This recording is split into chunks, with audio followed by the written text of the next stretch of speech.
Hi everybody, this is Module 12, my tort cases. What is tort liability? This is when, in our situation, a school would be negligent and would have to reimburse a victim or an injured person for the incident. Maybe it's the amount of medical bills or other counseling that might have to take place. My first situation and court case is Hoyam versus Manhattan Beach City School District. The situation is a student left the school early. When he left, he was then hit by a vehicle and sustained substantial injuries. And the mom then was suing the school for being negligent for not keeping him at school during school hours. Reactive measures here would be maybe to figure out why he left school early, make the intersection safer for students to cross, and work with families to keep peace. Proactive measures: take attendance for each class. Make sure not to let students leave the room early unless you know exactly why and where they're going. And also just double check all intersections that they have proper signs, maybe even flashing signs where there's pedestrian crosswalks. Professional ethics: make sure we know where our students are at all times, especially now these days with other school active shooter situations happening. We just need to know where our students are going all the time. Next situation is Mitchell versus Cedar Rapids Community School District. This is a situation where a 9th grade female student and a 12th grade male student were in a relationship. They also were special education students. The special ed teacher was well aware of this relationship and had talked to them about their relationship. The female student and her friend decided they were going to leave school early during the male boyfriend's open period, and so they left school early and met up with him. Later, the female and the male student that were in a relationship decided they were going to go to another friend's house, where he proceeded to rape her as the friend was shooting the BB gun at her. Reactive measures: obviously there's going to be some traumatic stress here, so maybe some proper counseling for this student. Also, we need to make sure we're checking attendance record to see if she was reported absent and why administration or the teachers never reported this.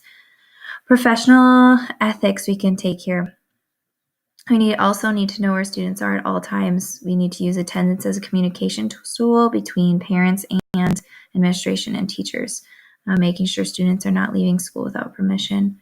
Proactive measures our school could have taken: make sure to use Infinite Campus to record these absences. And if then it is deemed we do not know where the student is, then make sure the family is aware and other personnel within 5 minutes of the student being absent. Brahacek versus Millard School District. This situation was when students were doing a golf unit inside because they could not golf outside because of rain. A student, David, was absent the day before, so he did not get the rules or proper mechanics explained. He stepped behind another student who was swinging the golf club, who was unaware. After they had looked around to make sure everybody was out of their way, David had stepped in the way and then was struck by the golf club and later was killed from his injuries.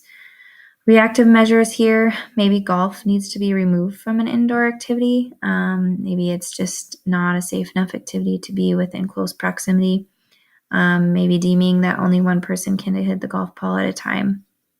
Proactive measures here: using code words, kind of like when you are on the actual golf course, you might use the word "for" if your golf ball is going off of the path. Maybe in this case, they could have said, for example, if I was the person swinging the golf club, I would say Kelsey is swinging. Students would respond with "swing away," so that they know and everybody's aware of what's going on. Professional ethics here: policies should be in place for students and teachers to make sure to discuss the previous day's work when they were missing. This situation, Johnson versus the School District of Millard, was first grade students playing London Bridges in music class. The teacher properly explained the rules, also explained that they should make sure to treat each other in a nice way and only allowed them so many shakes in the middle of the London Bridge. One student was then excessively shaken in the middle of the London Bridge game and was thrown into the bookshelves and received 50 stitches to repair his cut on his eye. Reactive measures here in interviewing all students involved, making sure that the rules are properly discussed. Proactive measures, make sure to pick students that you know are going to follow the rules and setting a good example for other students. If we aren't quite sure if students are going to follow the rules, then we need to make sure we give them the good example. Professional ethics here, always make sure the students are doing and following the directions after you have given them, especially for an active or physical activity. My last case is Rollins versus Concordia Parish School Board. Some girls were playing on a merry-go-round. They were going a little bit too fast. The teacher instructed them to slow down and get off the merry-go-round. And as soon as she did this, some boys had hollered for her to come and help them with their argument they were having on the basketball court. When she started walking towards the boys, then the girls were yelling that a student had fallen off and gotten hurt, in which case this student had broken her leg. Reactive measures here, adding additional supervision to the recess so that one teacher can deal with one situation and then the other can deal with the other. Maybe also reconsidering having a merry-go-round on the playground if more injuries may be foreseen.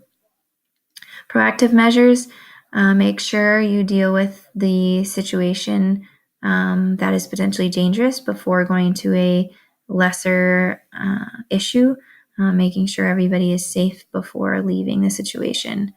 Professional ethics here, always have more than one supervisor on the playground, because if there is an injury, you would have to leave with that injured student, and then you would be leaving the whole playground unattended. So making sure there is always more than one supervisor.